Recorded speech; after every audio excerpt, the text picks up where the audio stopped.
I want to show you all one of the scariest clips I've seen of Donald Trump's presidency, but it's not for the reason you think. There are scary clips of him signing executive orders that will harm tens of millions of people. There are clips of him going after political opponents or posting AI videos of Obama being arrested on his Truth Social account. There are videos of him saying some of the most outrageous lies ever, like blaming the Potomac DC plane crash on DEI. Those are all terrible, but what's happening here is a little bit more insidious. But it is repetitious. It happens over and over and over, and it all comes back to Donald Trump's cognitive decline and lack of control. So before I play this clip, I just want to start with the foundations, because over the past few weeks, Donald Trump has seemed to have reignited his bizarre fixation with Barack Obama. His claim to fame in American politics, remember, was claiming that President Obama was not even born in America. So his claim to fame was already conspiracy theories in like 2012. That's how he entered the political arena. He was, of course, famous before. And for a while, he attacked Obama relentlessly. Then he's kind of attacked Biden more and Hillary more. But he has reignited this bizarre fixation with Obama in a new way. He can't go more than a few minutes at any rally without name dropping him. And this week, it reached a new low when he admitted that he's doing this particularly just to pivot off of Epstein. He literally says, every time they give you a question that is not appropriate, meaning about Epstein, just pivot to Obama. Just talk about Obama. Listen to this. Remember this, Obama cheated on the election. And we have it cold, hard, blue, and it's getting even more so because the stuff that's coming in is not even believable. So cold, hard, and blue. He just makes up phrases, and we have it even more so. Well, and you should mention that every time they give you a question that's not appropriate, just say, oh, by the way, Obama cheated on the election. You'll watch the camera turn off instantly. But I want to thank... Yep, that's the game. He just gave the game away. Pivot and try to attack political opponents, pivot to the most divisive issues possible whenever somebody brings up Jeffrey Epstein or a topic that he doesn't like. And this week, again, he posted a doctored video of President Obama being arrested, shared by the man who is sitting in the Oval Office. So it's not even political theater anymore. It's distraction from an issue that affects real people. Today, he began to attack Obama for playing golf while he was speaking at an AI summit. Keep in mind, Trump, like a week ago, was playing golf at his golf course in Bedminster while Texas was flooding. The scam was one of the greatest. It's so ridiculous what they've made you do.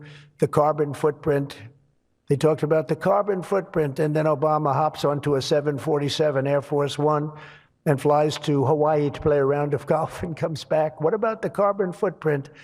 The scam was one of the greatest. There's a difference between the President of the United States traveling in an efficient manner individually versus him enacting a top-down policy that helps save the planet. For example, President Obama helped with the Paris Climate Accord, which would genuinely put the planet back on track, despite one person, the president, trying to maximize their time. So I don't even know why I'm debunking this. Donald Trump is obsessed with Obama, and it's all about a cover-up. It is all because he needs you to stop looking at him, stop looking at the truth, stop looking at all of the Epstein cover-ups while the poll numbers drop, while his entire cabinet unravels. And speaking of cover-ups, he's also covering up some major cognitive decline, and I'm beginning to wonder if he's even in control. The problem is, we have seen repeated videos of Donald Trump signing executive orders, and the people around him are telling him, explaining to him what could be in the executive order, but we don't really know. So for the past few years,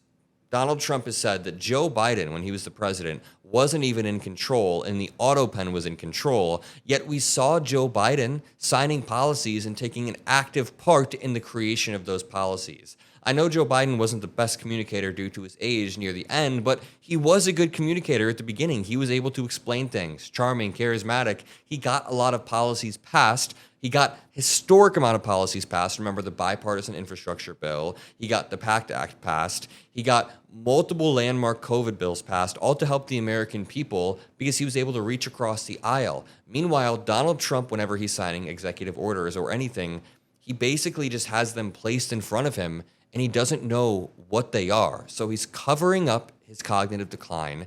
He's covering up the fact that I don't think he's in control. Even Nick Fuentes, a despicable human being, literally a far-right Nazi, just said, the Wall Street Journal just confirmed that Trump has been engaged in a deliberate cover-up of the Epstein files ever since he learned he was in them in May. Then he spent the last week gaslighting and guilt-tripping his supporters for not believing his lies. He gaslights about everything. Remember, he gaslights about who even pays the tariff in the first place, therefore hurting the economy. He gaslit about immigration. I mean, maybe not. He said what he was going to do, but a lot of voters had this weird idea in their head that he was going to be less extreme. No. He came in, he took the most extreme position possible and enacted that, and people should have paid attention. We talked about it a lot. He's covering up his cognitive decline and Epstein release by pivoting to Obama. I'm going to play the clip in just 1 second, but here's Ted Cruz now pivoting to Obama. Understand, these partisans are so contemptuous of the American people. What was the Russia hoax about? It was about subverting democracy. They were mad at the voters that they elected Donald Trump. They want to punish him. It's the exact same sentiment that led to the lawfare last year of indicting Donald Trump 4 times. No, this is insane. This is the problem, too.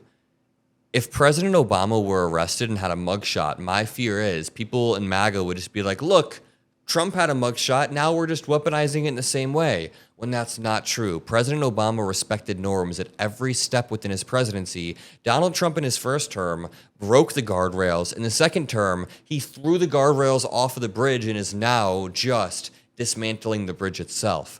Over and over, Donald Trump has nuked any sort of norms within the country. Think about on day one, when he immediately pardoned all of the January 6ers. That's something he wants to cover up as well. He's trying to cover up his involvement in the Epstein files and the fact that he committed a multitude of crimes while he was the president and even after by hiding things. And really quickly, this is important. The United States is supposed to be the land of the free, but how free are we if the government can secretly monitor our messages, track our search history and location, and even buy your private data? Right now, with Trump's control of the NSA, the FBI, and other big tech, his surveillance machine is more powerful than ever. So in order to fight back, I've been using a free service called Proton Mail. Proton was created by scientists who met at CERN, determined to build a better internet. They started this in Switzerland because Swiss privacy laws are tough, even tougher than the US, and now Proton Mail can protect your privacy with end-to-end encryption in a tough way. No one, not even Proton, can read your emails. With Proton Mail, again, it's free, and you don't have to worry about Section 702 surveillance because your information stays secure, encrypted, and out of the hands of big tech. I love Proton Mail. I use Proton Mail because I refuse to let the government treat my privacy as optional. It is effortless to switch over, especially if you're using Gmail. And if you switch over, there are a bunch of features like Proton VPN, Proton Drive, Proton Pass, and more, all designed to give you total control over your digital life. So go sign up below. Seriously, it's completely free, and you can join the over 100 million people who've already chosen Proton Mail. Go to proton.me/Adam or click the top link below. Take your privacy back today. It's free. Thank you to Proton Mail for making this video possible, and thank you to you all. I want to show you, this is the main clip that I found incredibly scary.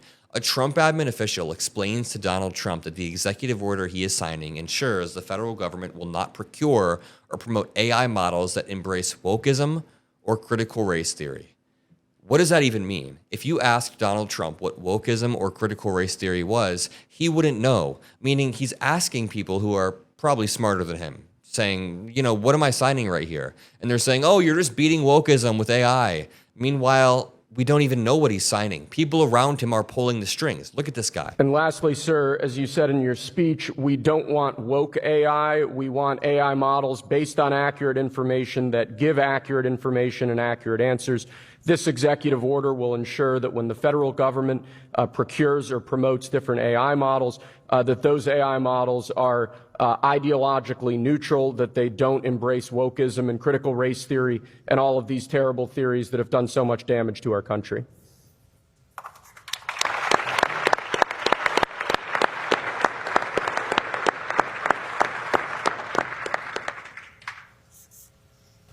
Thank you very much. And then he just signs it with not a modicum of critical thought in his entire body. When they say it's going to be politically neutral, and in the next breath they say it's going to remove wokeness, it doesn't really give me that much faith, because they call wokeness someone saying that systemic racism is real. I could point out the fact that the Holocaust actually happened, and some people would say I'm woke. So it's an arbitrary term. This is Donald Trump then saying He basically gave up on tariffs. Again, he signed letters and sent them out to countries en masse. Just to run this back, I don't want to be repetitive or anything, but when Trump got back into office, he said that tariffs were paid for by other countries. So he's lying in the first place, gaslighting about who's paying them. But now, after not getting 90 deals in 90 days, getting 0 deals in 200 days, he's just sending out letters en masse. Who the hell is controlling this guy? Who the hell is this guy? It's insane. Well, the trade thing is going to be very big, and we're sending out letters as we speak. They literally just started going out, and I signed the letters. And it's basically telling countries that we are going to give you the privilege to shop and work in our country. And I think it's very good. And in some cases, we'll make deals. You know, we'll make a direct deal as opposed to a letter. And we've already made some of them with various countries. Well, the trade thing is going to be very big. I mean, come on. You're just sending out letters after getting no deals whatsoever. Here's another clip of him a few months ago. This one says, Trump doesn't even know what the F executive orders he's signing. He signs them, then asks what they are. He doesn't know what they're for. What was that about the auto pen, you demented effing moron? Building the foundation and getting going. We need to do this for America. Are we doing something about the regulatory in here? Oh, yes, sir. Yes, you are. You are, Because sir. that's going to be a big factor. Yes, sir. That issue I just described will be addressed in this EO and many other issues that we don't have time with the president to cover. He doesn't even know what they're doing. He asks them, are we fixing this? I don't know. I'd say it's very, we've contemplated just about everything, right? Well, this, Mr. President, this Energy Dominance Council that you have created is something I haven't seen in 30 years. Lord have mercy. The absolute glaze when Trump doesn't even know what's going on. We cannot let him get away with this. He's going to be trying to damage the reputation of President Obama, and we are going to push back. I genuinely think he is in cognitive freefall, and the videos are piling up. If Republicans thought they had evidence when we had 20-second clips of Biden stumbling on the beach, we now have multiple clips of Donald Trump literally being handed a document to sign, asking, what is this? What am I signing? What is this for? And then his deputy chief of staff or somebody or Will Scharf will say, this is what you're signing. We don't even know if it's true. So what is he signing behind closed doors? He's slurring at his rallies. Who's the one making the decisions? He says that Viktor Orban is the leader of Turkey when he's the leader of Hungary. He mixes up the names of world leaders. He'll stare blankly mid-speech. He's not in control. He's being managed, and we need to continue to point this out. When this dude is asking on camera, what is this executive order I'm about to sign? That's not even a gaffe anymore. It is a massive national security risk, and I'm going to leave it there. We cannot let him get away with diverting attention to Obama or Biden or whoever else he wants to attack. We talk about his inability to pass legislation, inability to end wars. The legislation he does pass hurts the American people. Talk about how it hurts the American people, like stripping Medicaid. Talk about his cover-up of Epstein and his cover-up his cognitive decline. I'm going to end it there. I'm going to see you all in the next one. Love you all, and peace out.